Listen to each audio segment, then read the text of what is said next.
qualidade de vida através da arquitetura. Uma boa noite, o programa Oportunidades está começando e é sobre este assunto, arquitetura sustentável, que nós vamos falar hoje.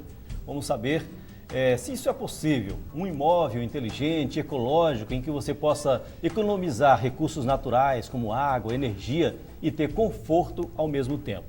Para falar sobre este assunto, nós estamos aqui com os nossos convidados.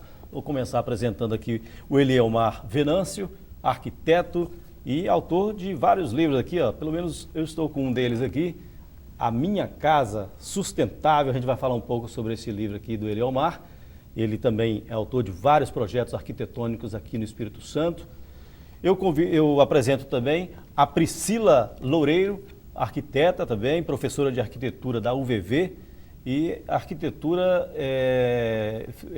de interiores, né, Priscila? Uhum. Arquitetura de interiores e mestre na área ambiental. Nós vamos conversar com a Priscila também, saber o que ela pensa sobre arquitetura sustentável.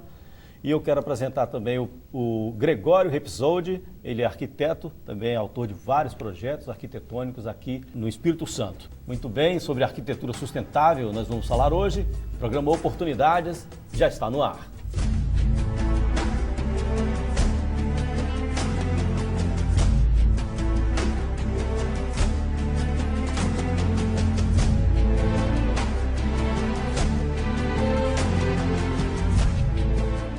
Uma boa noite novamente para vocês, obrigado por terem vindo discutir esse assunto aqui com a gente.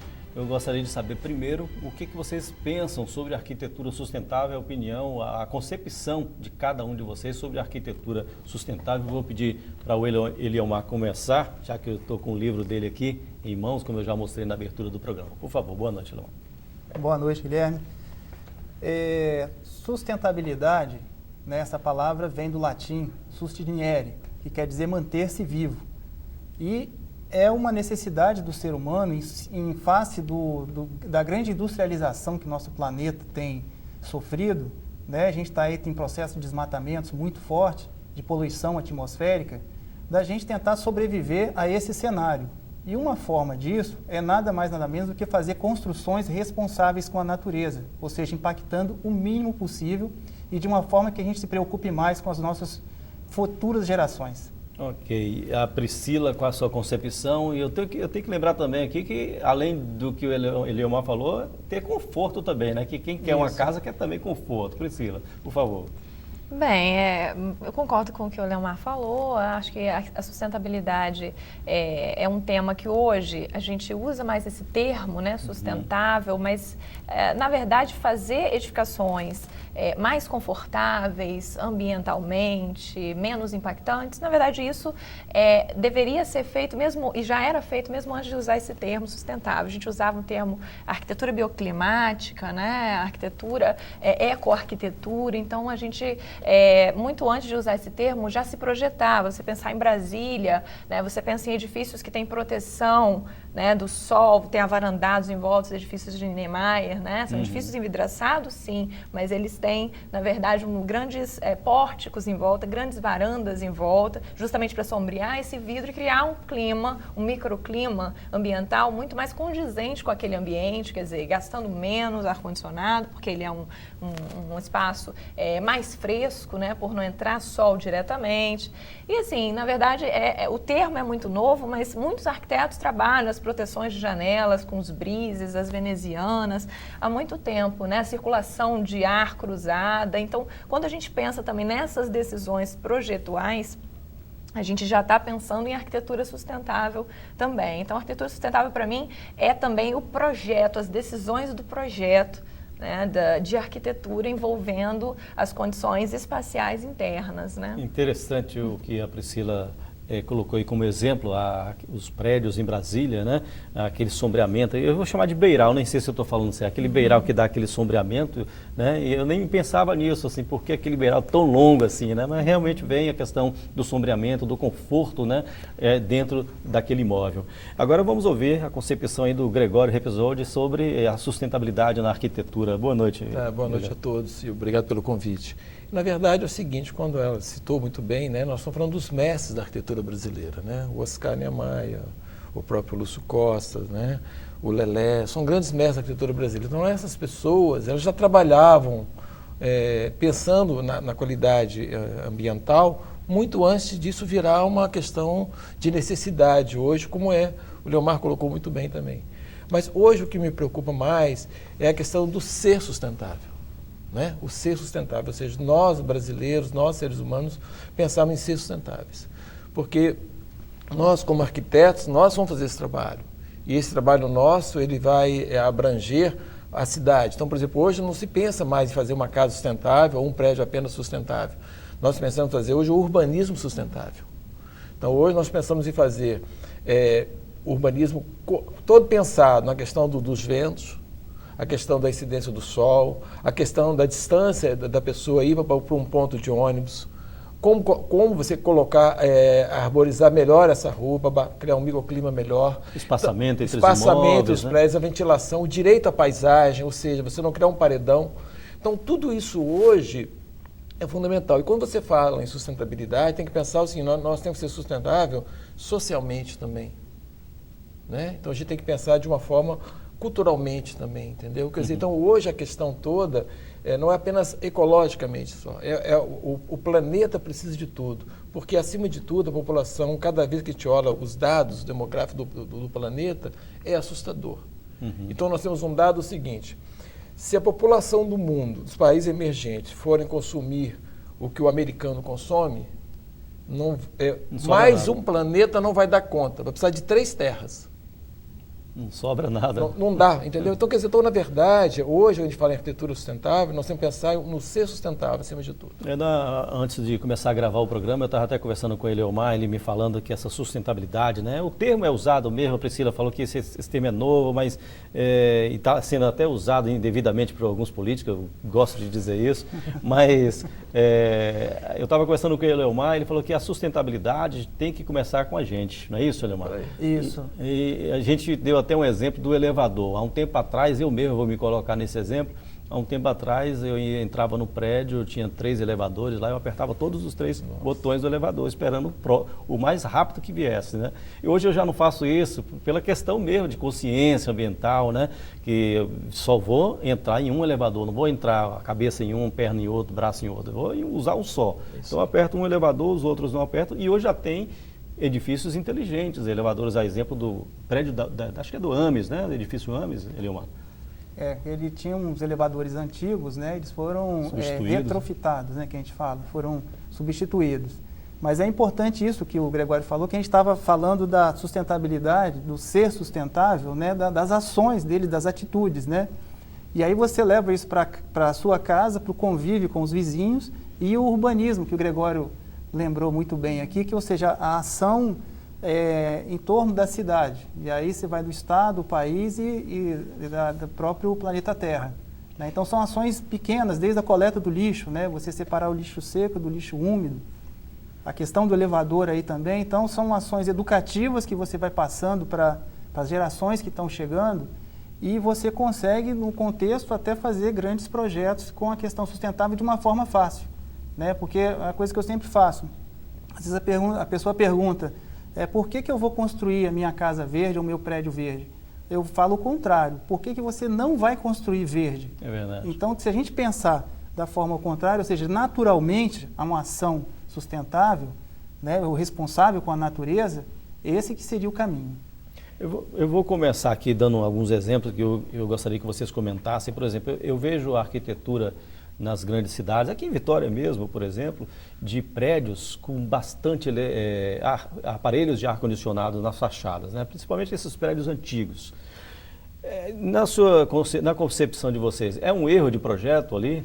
Porque eu acho que há pouco aproveitamento da ventilação natural, quando eu vejo um prédio assim. Bom, ao meu ver é o seguinte, na verdade a arquitetura brasileira, como citei no começo, os mestres sabiam fazer isso maravilhosamente bem.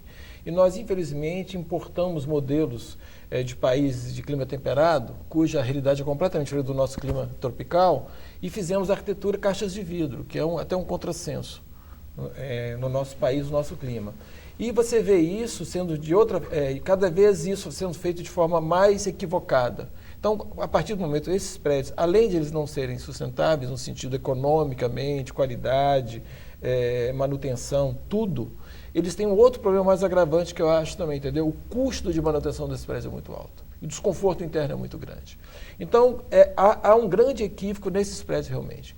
E não são só prédios antigos não, hein? Prédios novos também. Eu queria ouvir Priscila com relação a isso. A questão da arquitetura de interiores passa também por aí para melhorar essa situação?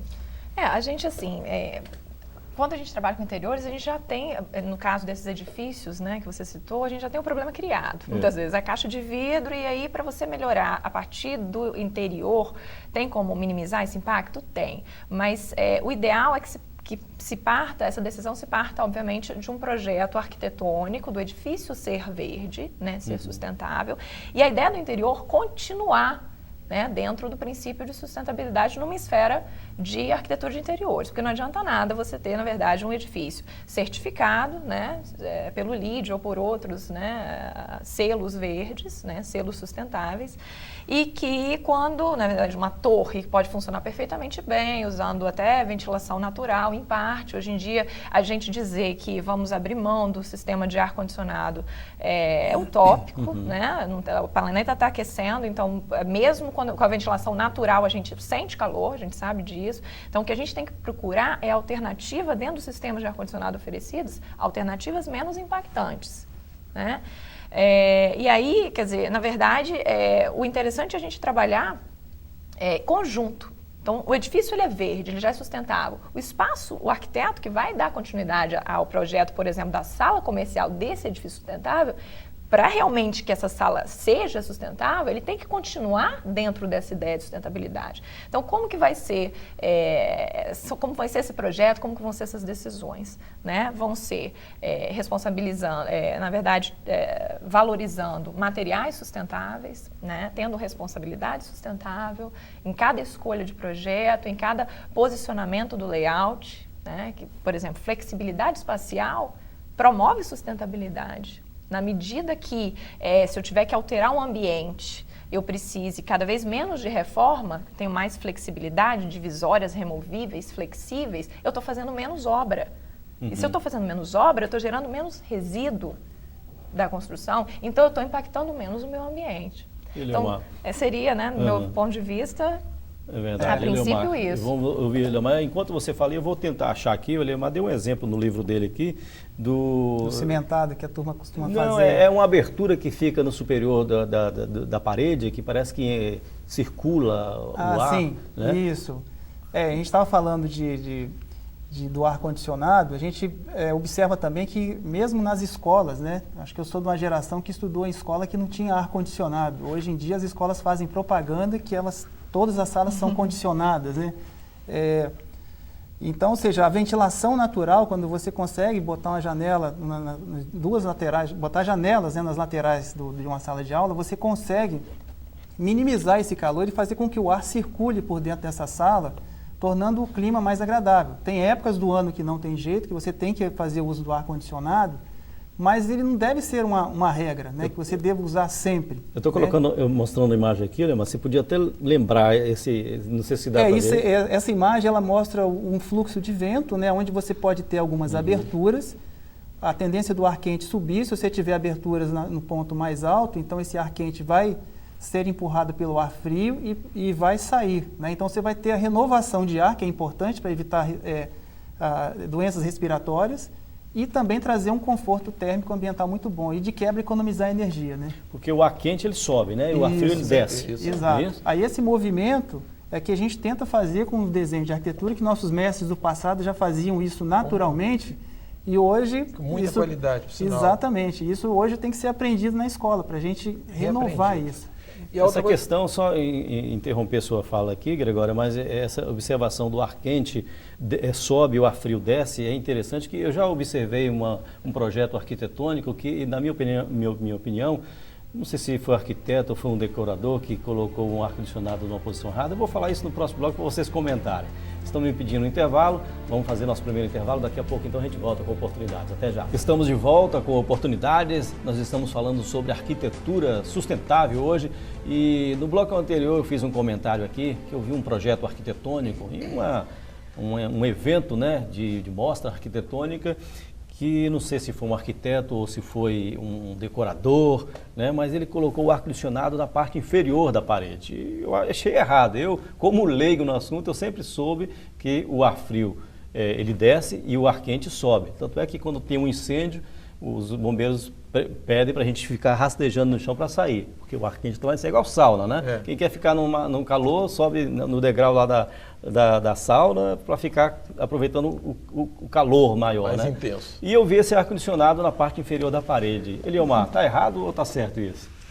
Dentro do contexto, provavelmente deve ter sido em função da decoração que seja, mas tecnicamente é equivocado, né? Porque até por causa da nossa massa corporal, né, a parte mais quente do corpo está na parte mais elevada, quer dizer, ele vai refrigerar os pés, né? Então, gasta-se mais energia também. Você acaba gastando mais energia, você demora a refrigerar o ambiente, né? Então, você tem, é mais complicado, sem dúvida. Então, o ideal é ele ficar numa altura mais elevada mesmo. Eu interrompi a fala do Gregório aqui no bloco anterior. Você pode falar agora, Gregório, por favor. Não. Então, com relação àquela questão que o Leomar citou, o negócio das escolas, que ele é da época que estudava em escola. Na verdade, ele é da época atual, na verdade. A escola que era mais antiga, na verdade. Então, a história é a seguinte: essas escolas, como nós temos o Brasil inteiro, eram escolas projetadas por arquitetos, do qual conheciam isso realmente, essa questão climática nossa, né? E levavam isso muito a sério. Então, por isso as escolas tinham um conforto térmico muito grande. Então, o mais que elas tinham eram talvez ventiladores, não precisava nem de ar-condicionado. Bom, isso é um item importante. Outro item importante, quando a gente fala de sustentabilidade, nós temos que pensar o seguinte: ela colocou também muito bem aquela questão, né, dos resíduos. Então, tudo que você puder fazer e você puder reaproveitar, é fundamental nas nossas obras, né? A questão de divisória, a questão de paredes, de tudo. Mas há uma outra questão fundamental também, que é a questão da sustentabilidade social. Como esses produtos que nós estamos adquirindo são produzidos. Eu vou dar um exemplo para vocês. Eu estive no ano passado visitando a China e eu fui numa visita técnica a obras e fábricas e tudo. E eu, no final da visita técnica, eram vários empresários, né, várias pessoas ligadas à arquitetura e à engenharia. E quando terminou a visita técnica, uma dessas grandes fábricas de porcelanato, eu chamei o diretor e falei: olha, depois de visitar a sua fábrica, eu jamais compraria um porcelanato seu. O pessoal ficou todo mundo estarrecido de fazer aquela colocação para ele. E falou: por quê? Porque o sistema de trabalho de vocês aqui, socialmente, é totalmente insustentável, é incorreto. Entendeu? A forma que eles trabalham lá, como ele lida com o ser humano. A poluição e o ser humano em si. Então, eu acho que a sustentabilidade nossa, ela vai muito mais além apenas do que apenas a arquitetura. A nossa responsabilidade social é muito grande. É verdade, a gente tem que sempre pensar nesse detalhe. E o interessante, depois dessa colocação minha, vieram 3 ou 4 pessoas e eles chamaram o diretor acima dele, que era o presidente do setor inteiro, para poder ouvir o que eu tinha falado. Então, quer dizer, ou seja, ainda disse para ele: qualquer europeu que vier aqui, eles não compram o seu produto. Você tem que vender lá fora. Se ele visitar a sua fábrica, ele não compra mais. E a mesma coisa aconteceu com as nossas madeiras aqui. Agora, é possível haver um projeto arquitetônico, haver uma construção com menos impacto ambiental, mas que não comprometa a viabilidade econômica, na opinião Priscila? É possível isso? Com menos impacto ambiental? Bem, por tecnologias, né? Porque hoje você tem a gente estava conversando no intervalo, que... só interrompendo, a gente estava conversando no intervalo sobre assim, alguns produtos que são ecologicamente corretos, mas são produzidos em pouca escala porque não são muito vendidos, eles se tornam caros. Aí o projeto, será que é viável economicamente para fazer uma casa ecologicamente correta? O que a gente tem que pensar é o seguinte: por exemplo, um sistema de aquecimento de água por aquecimento solar, né? Muitas vezes exige um investimento inicial mais alto do proprietário, né? Eliomar também que trabalha com isso, o Gregório, né? Muitas casas e tal, a casa sustentável, nessa discussão da casa sustentável, muitas vezes para projeto de casas, a gente opta muito por essa solução, né? De aquecimento solar. Exige um investimento inicial alto pela tecnologia, porque tudo que, na verdade, é inteligente, ele tem um custo do desenvolvimento tecnológico. Né? Da pesquisa, do aprimoramento nesse sentido, na área técnica. Então, isso tudo custa, né? Porque se a gente não tiver como manter essa pesquisa, custear essa pesquisa, a ciência não avança. Então, quer dizer, como que você justifica isso no seu cliente? Você tem que mostrar que ele vai investir um pouco mais agora numa tecnologia limpa, num sistema de divisórias drywall limpo, que gera menos resíduo, mas que exige uma mão de obra especializada, não é? No aquecimento, na captação de água, de chuva, por exemplo, mas que esse custo vai ser diluído no uso, na vida útil daquele empreendimento, daquela obra. Com o tempo ele então se paga, ele acaba né? sendo barato no final das contas, né? Com o Porque tempo quanto ele se tempo paga. dura um edifício? 30 anos no mínimo, né? 30 anos um edifício, ou mais no mínimo. Então, Esse quer dizer, em é- 30 anos ele recupera tranquilamente. Pois não, Leomar. Esse é o grande desafio quando você conversa com o seu cliente, de mostrar para ele esses caminhos que a Priscila mostrou. O retorno, É o né? retorno, né? Que é para você até fazer um convencimento. Então, o aquecedor solar hoje já é mais fácil de você passar isso, porque ele tem um retorno ali em torno de 3 anos. Então, ou seja, o que ele gastou investindo no sistema, a economia gerada com o aquecedor solar na conta de luz dele vai retornar aquele investimento e ele vai passar ali por muitos anos tomando banho de graça no aquecimento, né? A gente tem pesquisas hoje na energia fotovoltaica, que é a energia do sol transformada em energia, né, para energia elétrica.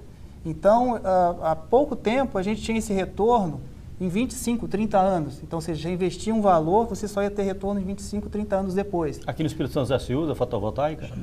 Usa, mas assim, numa escala de você botar uma casa mesmo, a gente tem feito assim alguns ensaios, então a gente está conseguindo chegar em torno de 12 a 15 anos de retorno. E assim, já tem sido uma conquista maravilhosa quanto a isso. E a gente sabe que talvez no médio prazo se consiga reduzir esse retorno e as pessoas se incentivem mais a usar esse sistema.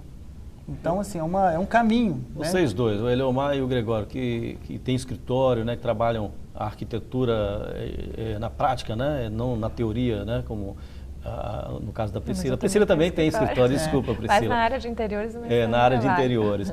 Mas vocês percebem que os clientes, eles estão buscando esse tipo de tecnologia? A partir do momento que você vira para ele e põe o binômio custo-benefício, e ele começa a entender que o benefício dele vai ser grande em função daquele custo inicial que ele vai ter, ele começa a aceitar. Porque hoje, infelizmente, nós estamos com o pensamento, né, tudo é dinheiro. Eu acho que é o grande equívoco nosso, grande hoje. Né? Então, tudo só pensa-se, né, quase que o Deus virou dinheiro. Eu acho que a grande equívoco nosso é exatamente isso. A partir do momento que você começa a mostrar para ele que o custo-benefício justifica, ele passa a aceitar. Tem energia eólica, tem umas várias coisas que nós podemos utilizar. O prédio da Petrobras, na verdade, ele usou uma série de coisas sustentáveis de ponta, entendeu? E eu acho que isso está dando um resultado muito grande lá. Porque ele tinha que ser, inclusive, esse modelo, né? A Petrobras exigia que fosse esse modelo, né? E o Sidônio Porto, arquiteto, exatamente. O Sidônio que ganhou o concurso, ele aplicou lá. Ele não aplicou só nesse prédio, mas outros prédios também da Petrobras no Brasil como um todo. Então, eu acho que isso é fundamental. E esse trabalho, como o Eleomar colocou muito bem ali, o que acontece? Você vai devagar, eles vão aceitando isso aí. E a partir do momento que mais gente aceita, o custo fica menor, que fica mais produzido aquele sistema. E a partir da produção do sistema maior, você vai popularizar um sistema muito importante, que é exatamente essa da economia de energia.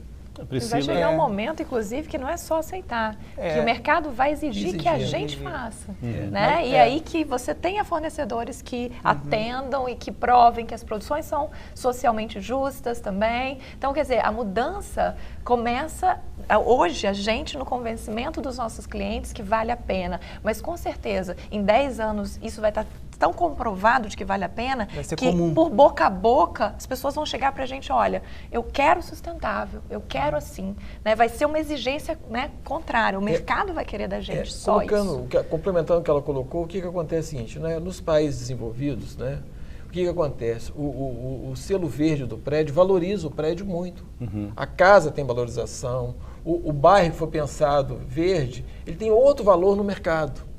Então a pessoa que está naquele prédio, que está naquele bairro, que tem todos aqueles procedimentos sustentáveis, o valor do patrimônio dele é muito maior.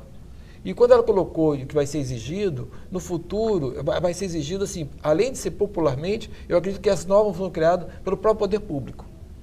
Porque o que acontece? Se nós arquitetos, eu sempre falo, o arquiteto é o agente do futuro. Nós, arquitetos, somos o agente do futuro. A gente pensa sempre os nossos projetos vislumbrando sempre o futuro melhor para todos. Então, nós somos agentes desse futuro, o agente das grandes mudanças. Então, eu acho que através do nosso trabalho é que nós vamos fazer as grandes mudanças. Aliás, se você parar para pensar, as grandes mudanças no mundo passaram pela mão dos arquitetos.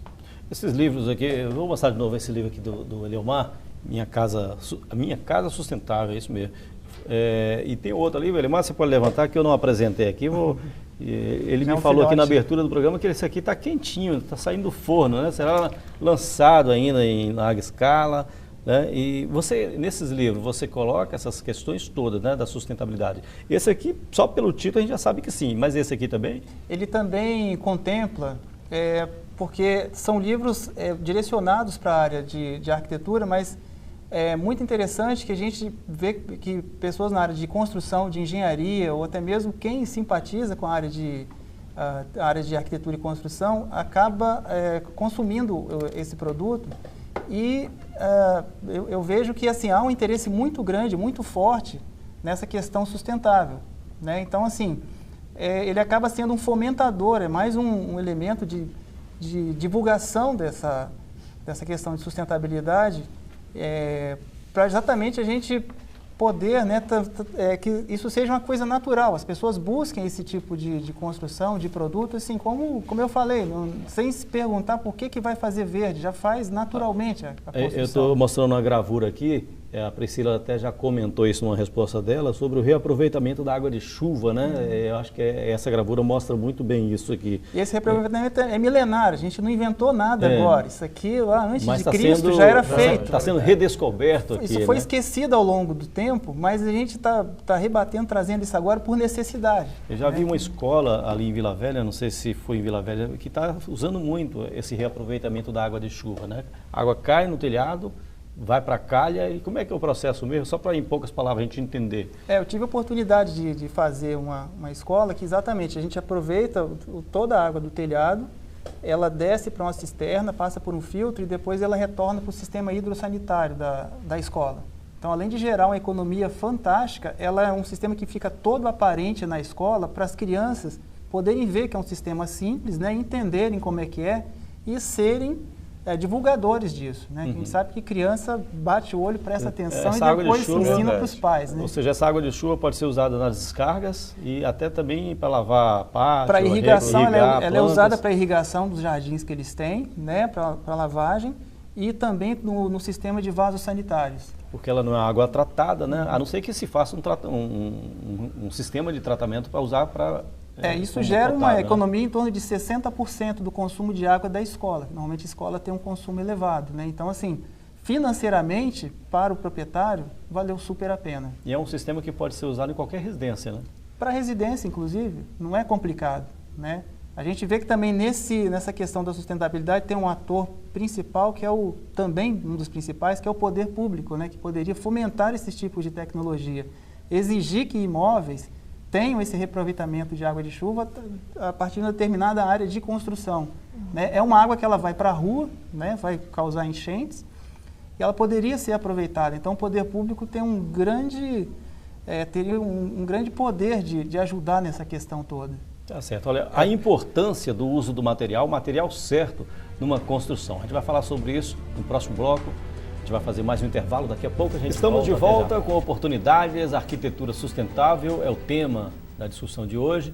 E no bloco anterior eu deixei aqui no ar a seguinte questão: o uso de material correto numa construção, qual a importância disso? Por exemplo, uma janela de vidro, que já foi até citada aqui, um vidro especial que evita ou reduz ruídos, o calor, não sei quem foi, se foi o Gregório, o Eliomar ou a Priscila que citou aqui no bloco anterior. Mas o uso do vidro especial, existe vidro especial para reduzir? Existem vários vidros, inclusive vidro que retém o calor, reduz a incidência dos raios solares nos ambientes, né?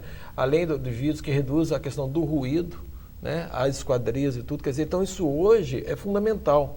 tá? Porque, por exemplo, muitas das pessoas às vezes fecham as janelas em função do ruído externo, aí sou obrigado a ligar o ar-condicionado. Então, hoje existe todo um sistema todo que você pode trabalhar com uma qualidade ambiental interna muito grande. Mas é um vidro especial ou é aquele vidro duplo para evitar ruído? Existe o vidro duplo hoje que você pode utilizar, que são esquadrias com vidro duplo, que reduz o ruído assustadoramente e também a incidência do calor também.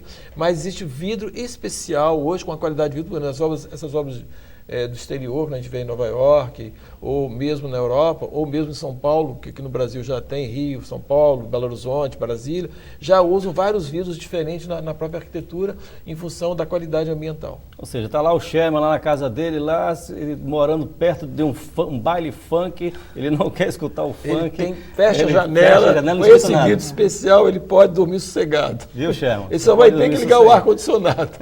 Tá certo.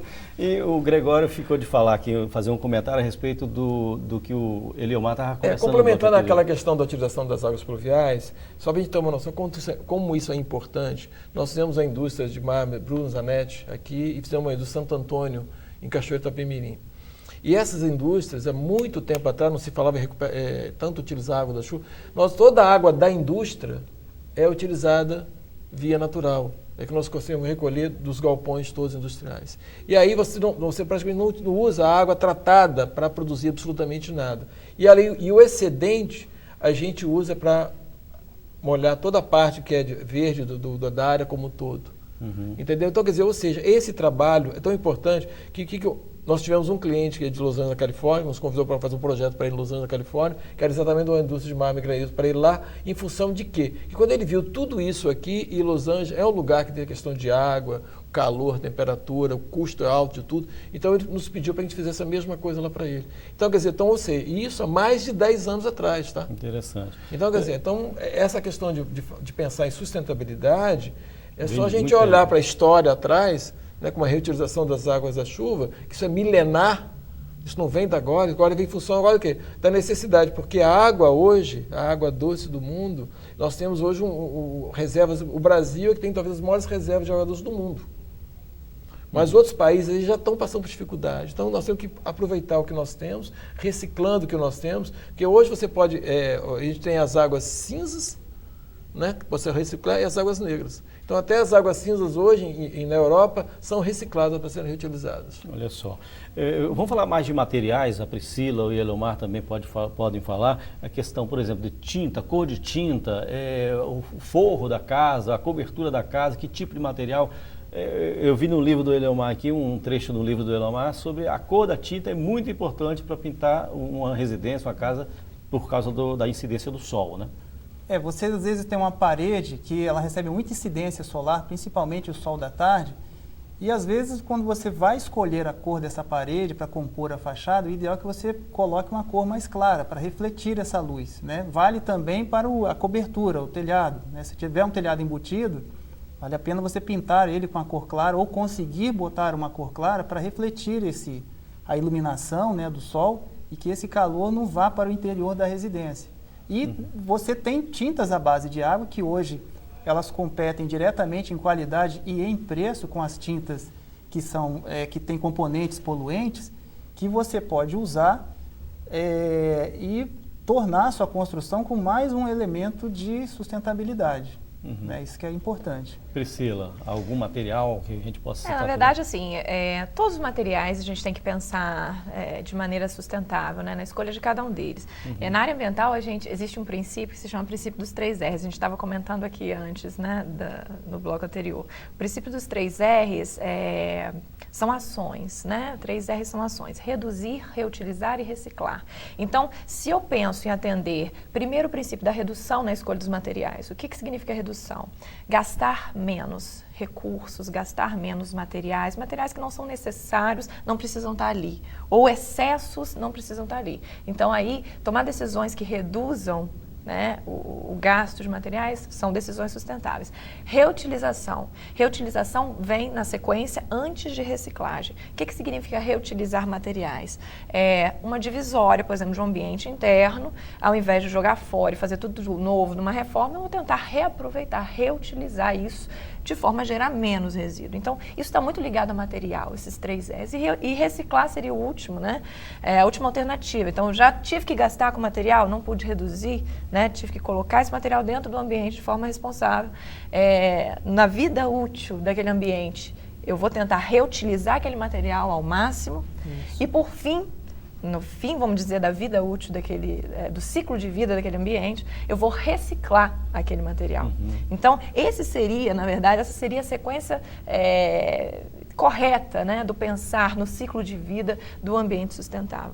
Agora, esses materiais também, assim, material sustentável tem um preço ainda um pouco maior do que o preço do material não sustentável. Mas por quê? Também pela incidência de impostos que tem em cima desse material. Então, o governo teria uma oportunidade muito grande de deixar ele mais competitivo se reduzisse esses impostos em cima.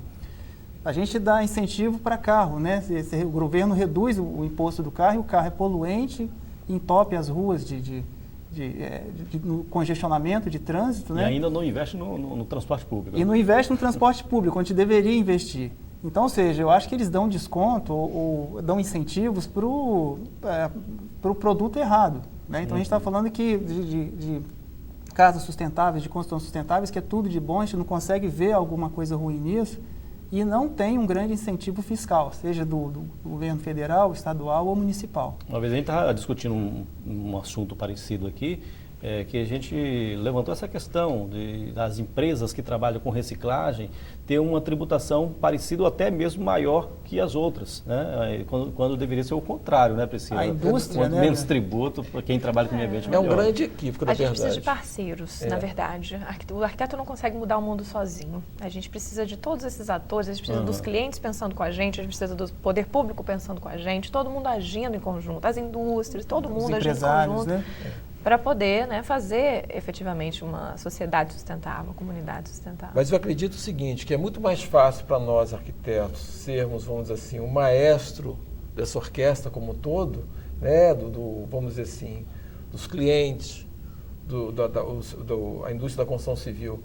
Mas a questão é nos fazer o governo, os nossos políticos, estar interessado realmente em questões que realmente interessam ao país, interessam à comunidade como um todo.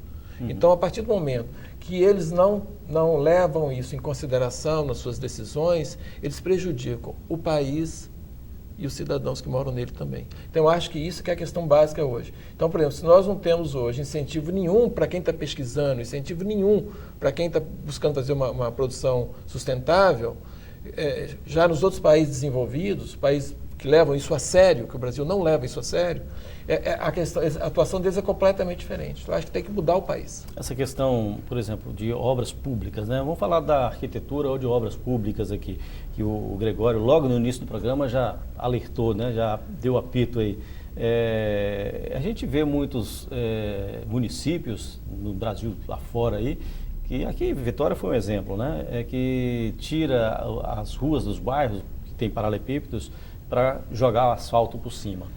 Isso também, já que eu acredito que vocês são arquitetos e urbanistas, né? Você tem a formação em urbanismo também, isso também acho que dói, né? Ver uma situação como essa. Dói porque é o seguinte, nós temos no Brasil uma questão seguinte, né? Eles entendem, isso é principalmente os políticos, que é o grande equívoco desse país, que eles cometem. Eles entendem que o desenvolvimento é a qualquer preço, não pode ser a qualquer preço, né? O desenvolvimento ele tem que ser, acima de tudo, sustentável, como eu coloquei, socialmente, culturalmente, né, economicamente, né? E, acima de tudo, o povo satisfeito com os governantes que tem, que não acontece no nosso país hoje. Então, isso é fundamental. A outra coisa importante é o seguinte, a partir do momento, voltou para o nosso caso aqui, Vila Velha, por exemplo, Vitória, Serra, Cariacica, ou qualquer cidade do Espírito Santo, a partir do momento que você começa a pavimentar as ruas tudo com asfalto, você vai transformar aquilo numa camada impermeável. Então, elas viram grandes calhas que conduzem a água para a parte mais baixa da cidade. Por isso tem essas enchentes todas. Além então, do calor. Do calor insuportável, forma, né? porque é tudo preto e fosco, que é a cor, né, e o sistema que mais absorve energia. Então, a partir do momento que você tivesse o paralelepípedo ou você tivesse o piso intertravado, que isso drenasse naturalmente as vias. E outra coisa, quando você tiver uma manutenção, você retira aquilo e você recoloca no mesmo nível. O asfalto, nós andando nas ruas de Vitória hoje, ou da Grande Vitória como um todo, parece que está andando numa grande estrada de terra preta, porque ela é trepida, é cheia de buraco para tudo que é lado. E é exatamente essas obras que eles fazem cortando o asfalto o tempo todo. Às vezes eu sinto que eu estou no tobogã, né? Exatamente, e por aí vai. Então, na verdade, o que acontece? Isso aí é um item que você citou, tem os outros itens todos, né? Entendeu? Então, quer dizer, então uma série de coisas que você não vê a ação dos municípios, né? do Estado do Espírito Santo, pensando nessa sustentabilidade. Quando ele citou o negócio do carro ali, a gente imagina o seguinte, se nós temos política para consumo de carro, por que não temos política para melhorar a qualidade de vida das nossas obras, da nossa cidade sustentavelmente? Mais praças, né? Tudo, mais verde, né? Mais verde. Na cidade, a cidade mais menos sustentável. carro, mais pedestre. Entendeu? Um transporte de vida um transporte, uma pessoa andando mais de bicicleta. Porque também diz assim, mas esse é um discurso sonhador. Não é discurso sonhador, não. Lá fora eles já conseguiram. Então mostrou que é possível, o sonho é possível. Tá certo, olha, estão me chamando no meu intervalo, eu vou deixar só uma questão no ar aqui. Já que a gente está aqui na cidade, vamos chegar mais próximo dos imóveis, né, das casas que a gente estava falando aqui no início do programa. O entorno da casa, como deveria ser, na opinião de vocês, o quintal, né? Vamos trabalhar essa questão também. Daqui a pouco a gente vai fazer mais um intervalo, daqui a pouco vamos com oportunidades. Este é o último bloco do programa de hoje. Nós estamos falando sobre arquitetura sustentável e o que eu deixei no ar no bloco anterior, passo a fazer agora no início desse bloco, é a questão do entorno do imóvel, né? O entorno de uma casa, por exemplo, Eliomar, como deveria ser o quintal, que tipo de material, que tipo de detalhes pode ter o quintal para ter um conforto melhor dentro de uma casa? O entorno do imóvel, né, ele é muito importante também para ajudar no microclima da casa. Então, tem-se um costume aqui ao longo dos anos, que a gente vê em alguns bairros, de se fazer um cimentado em volta da casa, né?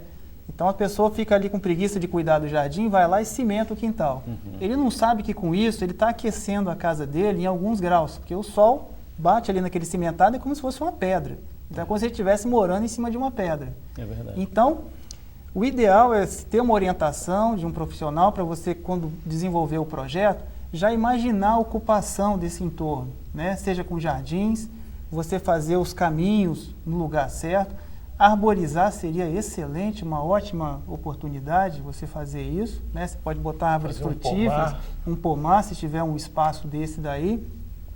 Ou seja, você ocupar com racionalidade esse espaço. E o principal, você manter um afastamento para os lotes vizinhos, para você ter uma circulação de ar em volta desses imóveis. Aí entra a legislação do poder público, de exigir esses afastamentos e, principal, fiscalizar. Que a gente sabe que depois, com o tempo, a turma faz umas puxadinhas, cola a casa dele no vizinho, o vizinho cola na dele, as duas casas ficam com calor, o ar não circula, e a turma bota a culpa em São Pedro, que diz que o tempo esquentou, né? Então, ou seja, tem que se ter muito cuidado com relação a isso. E o uso, por exemplo, do terreno, né? A área total do terreno nunca ser usada para construção. Não, você tem que deixar um espaço para a água bater, infiltrar, para você justamente evitar que essa água do cimentado, que é um outro problema, ela vai para a rua. E como o Gregório falou, às vezes ela cai no asfalto lá, que é uma grande calha, e acontecem as inundações. A gente tem visto que o crescimento do que a gente chama dessas ilhas de calor, que na verdade são as construções que são umas próximas da outra, você tem um aumento de temperatura em torno daquele lugar exatamente pela falta de verde, pela falta de um local para amenizar a incidência dos raios solares. E Gregório, a gente está colocando aqui o exemplo de uma residência, uma casa e num prédio, é possível também trabalhar o entorno? Com certeza. O prédio em si, né? Porque o que acontece? Quando você tem um prédio, você tem que trabalhar o terreno do seu prédio, né? Agora, o que você faz? A gente tem que pensar o seguinte, o nosso maior cliente não é quem nos contrata, e sim a cidade para quem a gente projeta. Eu acho que esse é o princípio básico que a gente tem que adotar nos nossos projetos. Então, o que acontece? A partir daí, você tem que fazer prédio, vamos dizer, com a leitura sustentável. E hoje, o prédio com a leitura sustentável, ele tem um valor maior do que o prédio que não. Porque os seus moradores sabem que vão ter um condomínio menor, né? Vão ter uma qualidade de vida melhor, entendeu? E vão ter um espaço interno muito melhor e muito mais sustentável. Então hoje, aquela questão de você ter o elevador inteligente, você aperta o botão, só vê que está mais próximo, não adianta você apertar, como você colocou no programa, que apertava os 3, então não existe essa possibilidade mais. Então já existe hoje os elevadores inteligentes. A reciclagem e reaproveitamento da água é fundamental, você não precisa lavar todas as áreas comuns, você já usa a água da chuva, é uma economia substancial na conta de água do prédio. Você ter sensor de presença nas áreas comuns, então nada fica aceso, exceto se alguém passa por ele, aí acende as luzes todas. Fora isso, não. Você ter um sistema de redução de pressão das colunas de água, para que você, quando abrir a torneira, não saia aquele jato tão forte de água e desperdiça. E o sistema de iluminação de LED, que hoje uma lâmpada de LED dura 50.000 horas ligada. E é muito mais econômica? Não, nem se compara. Então, só que a pessoa, quando faz a conta de comprar uma lâmpada de LED e uma lâmpada comum, ele faz a conta básica de quanto uma coisa quanto outra custa. Né? Imediata. Ele não faz a conta de quanto uma vai durar 50 horas sem queimar e a outra queima constantemente. Porque o LED, inclusive, aceita um pouco mais a questão da variação que nós temos hoje. Então, são pequenos itens que são fundamentais e o prédio com selo verde, hoje, ele tem hoje um valor no mercado muito grande. Portanto, que as grandes construtoras... Existe o selo mesmo hoje? Existe o selo verde, com certeza. Isso aí é a associação, tá? Que cuida dessa parte aí. Qual a associação? Ou é instituto? Não, é um instituto, né, que existe, que cuida de... Mas tem um órgão para isso, para fiscalizar que tipo de material, tudo para ganhar esse selo, então? Tem. Isso vem dentro, isso é a parte internacional que criou isso, e no Brasil tem os que representam isso aí. Tem vários, tem o Procel, tem o LEED, tem vários selos verdes, né? Tem o Aqua, muitas coisas. O Procel é mais da industrialização, né? O LEED já é mais do edifício, todo, do edifício como todo. Então, isso é possível, sim. E a outra coisa importante é o seguinte, hoje, para você ter noção, o mercado imobiliário de São Paulo, Rio de Janeiro, mesmo Belo Horizonte, colocar que o prédio tem o selo verde, foi aprovado como um selo verde, o apartamento tem outro valor. Então, isso para nós é muito importante. Então, quer dizer, a gente tem que ser inteligente e andar na frente. A Priscila, no intervalo, ela estava me dando um exemplo aqui sobre um prédio com selo verde, mas que uma sala, né, um escritório, não está trabalhando exatamente a questão ambiental, a questão da sustentabilidade. Vamos entrar agora, né? Vamos entrar no prédio, entrar na casa, sobre a questão do interior, a arquitetura de interior, que é da área da Priscila. O que acontece, enfim, a gente vem vendo essa discussão de edifício sustentável na área da arquitetura, já acontece, né, que umas 2 décadas, impulsionou de uns tempos para cá, mas é interessante que o que se fala boca a boca na parte de interiores, quando fala de arquitetura de interior, você fala de mostras de decoração e tal, você entra em ambientes como esses, em mostras como essas, você fica decepcionado, porque a sustentabilidade passa longe, né? É mais gasto que ar-condicionado em todos os ambientes e a iluminação com tudo aceso, e iluminação que consome muitas halógenas, né? Incandescentes, então, que não são eficientes, né? Que são lindas, né? Mas que hoje o Gregório colocou muito bem, você tem tecnologias muito melhores, a LED vem aí com várias possibilidades e tudo mais. Eu fiquei muito feliz esse ano da proposta da mostra de decoração nova para cá, que já envolveu pela primeira vez na área de interiores o conceito de sustentabilidade. Então estamos participando lá, mas a gente ainda precisa caminhar muito, né? A gente ainda percebe que os profissionais querem também buscar sustentabilidade para a arquitetura de interiores, estão participando dessas mostras, dessa mostra especial agora, mas então, todo mundo está aprendendo ainda na área de interiores a como ser sustentável. E eu entendo assim, não é só especificar uma lâmpada também, não é só especificar um sistema de ar-condicionado menos impactante. É projetar também para reciclar, né, para um ambiente no futuro, uma sala comercial, por exemplo. Hoje ela é um consultório alugado, amanhã ela é um escritório de advocacia. Ou seja, até mesmo um tipo de piso, porque não incomoda o vizinho de baixo. Exatamente. Né? Não, e também assim, você fazer um piso contínuo, por exemplo, numa sala, que antigamente você fazia a recepção em madeira, aí você entra e vai fazendo cada piso de uma cor. Quando muda o cliente, quer dizer, muda o proprietário da sala, muda o uso da sala e agora? Vai mudar todas as divisórias, aí ele vai ser obrigado a quebrar tudo, gerar resíduo. Então, quando a gente pensa em arquitetura de interior sustentável, é projetar para que aquilo seja mais permanente, mais reutilizável. Esse seu exemplo do piso, eu nunca pensei nisso. Agora, é interessante. Essa do piso tem um detalhe muito importante, que é o seguinte, por exemplo, hoje nós temos produtos que você tem um piso pronto, você simplesmente cola em cima o produto, entendeu? Não precisa quebrar. Não quebra-se absolutamente nada, entendeu? E são pisos resistentes, entendeu? À abrasão, né? E resistente à questão de ruídos também, né? O impacto de sapato, essas coisas todas. Então, está mudando realmente, entendeu? Agora a gente tem que se modernizar, né? Se tornar cada vez mais contemporâneo nessa questão da sustentabilidade. Nós, seres humanos todos, como todos. A gente tem que lembrar que um edifício, uma casa, não é apenas uma obra de arte, mas também tem que fazer parte do meio ambiente, fazer parte do cenário ali da sua cidade. O programa chegou ao final, a conversa está boa, daria uns 2, 3 programas para falar sobre este assunto, mas eu tenho que encerrar. E antes de encerrar, eu gostaria que vocês três fizessem as últimas considerações e Eleomar primeiro, por favor. Guilherme, primeiro agradecer a oportunidade da gente poder debater esse tema aqui com o Gregório, com a Priscila, que honraram aqui o que a gente pôde conversar. Né, que é importante, a sustentabilidade é um processo, ele não se esgota, então quanto mais a gente falar, e ele é um processo contínuo também, né, cada ano aparecem novas novidades. O Gregório lembrou do LED, o LED há 2 anos atrás, ele tinha um preço assim, absurdo, e eles não conseguiam chegar ainda a 50 mil horas, então assim, o preço dele já caiu um pouco mais, é mais caro do que a lâmpada convencional, mas a luminância dele aumentou e também a tecnologia, então assim, cada ano que passa, a gente tem a oportunidade de visitar algumas feiras, né, aí, Brasil afora e também fora do Brasil, e a gente vê assim, que essas tecnologias estão chegando muito rápido.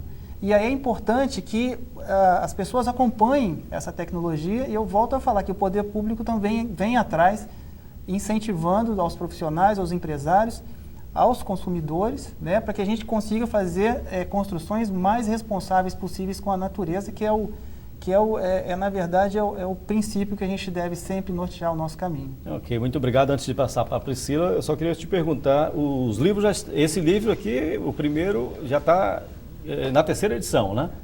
O Minha Casa Sustentável, ele já está na 3ª edição, já está fora do Brasil, está em Portugal também. Esse Arquitetura em 10 Lições, ele já está no mercado desde no começo desse mês, já, né, de maio. E no dia 19 de junho vai ser o lançamento oficial dele. Olha, tá muito bom. Por isso que eu falei, tá quentinho aqui, saiu do forno agora. Priscila, suas últimas considerações, por favor. Bem, eu agradeço o convite, agradeço aqui estar entre pessoas tão, atuantes nessa área da sustentabilidade, produzem a arquitetura que a gente vê hoje nas ruas, né? E a gente da academia, né, hoje eu estou aqui mais como professora do que como profissional, apesar de atuar também mais na área de interiores. É interessante a gente ter sempre esse contato, né, da área, da prática com a teoria. Eu acho que a gente vai se desenvolvendo, né, o conhecimento vai crescendo a partir daí. E também as pessoas em casa. Eu acho que o interessante dessa discussão é que começa entre profissionais, né, e isso ganha, já é profissional, cliente, vai ganhando espaço. Né? E daqui a pouco, quer dizer, qual é a intenção disso tudo aqui? É que dentro de casa, quer dizer, terminando o programa, as pessoas começam a debater. Puxa vida, aqui em casa, o que é sustentável? O que não é sustentável? O que poderia ser? Será que eu não posso mudar, botar uma lâmpada mais eficiente? Começa com atitudes pequenas, né? Ações pequenas. Será que um móvel mais flexível, sob rodízio, ou uma coisa que eu possa mudar de lugar, ou que eu possa reaproveitar né, no outro ambiente? Será que eu vou estar sendo mais sustentável assim? Então, quer dizer, essa foi uma proposta legal, um debate legal, principalmente porque se a gente quer falar e difundir a sustentabilidade, tem que ficar essa sementinha, né, no ar, para a gente levar adiante. Muito obrigado, Priscila. Suas últimas considerações agora, Gregório. Bom, eu agradeço o convite e para a gente é fundamental essa oportunidade de discutir esse assunto, né, que sempre teve na pauta dos debates, e a gente vê isso como uma questão fundamental hoje para a qualidade de vida do ser humano. Agora, é fundamental o seguinte, que, por exemplo, quando eu falei o ser sustentável, é ser sustentável em todas as nossas atitudes. Né? Então, isso é fundamental para que quem está nos assistindo em casa tenha essa consciência, né, do que é necessário, do que é supérfluo, né, do que é o excesso de consumo que não é desnecessário. Ele passar isso para os filhos passarem para os pais, que eu acho que talvez seja até mais fácil. Né? Então, porque é uma nova geração com outra cabeça, os meninos hoje, né, as meninas também. E, acima de tudo, que quem faça as leis nesse país, na nossa cidade, estejam atentos a isso, né? Valorizem as empresas, as indústrias, as pessoas que estão tentando produzir um país melhor, né, com qualidade de vida, mais sustentável, né, que retire um pouco os impostos disso, valorize isso aí, porque senão nós brasileiros, do nosso país, vai estar na contramão. E nós brasileiros queremos outra coisa no lugar disso aí. Queremos um país moderno e sustentável. Ok, muito obrigado, Gregório. Eu agradeço mais uma vez as explanações de vocês três hoje aqui no programa. A conversa foi muito boa, muito produtiva. Espero que a partir de um programa como esse e de outros assuntos como esse, as pessoas tenham um pensamento mais sustentável, né? Mas pensando não só nele, mas nas gerações futuras também. O programa Oportunidades está ficando por aqui. A gente se vê na próxima semana com outro assunto. Até lá.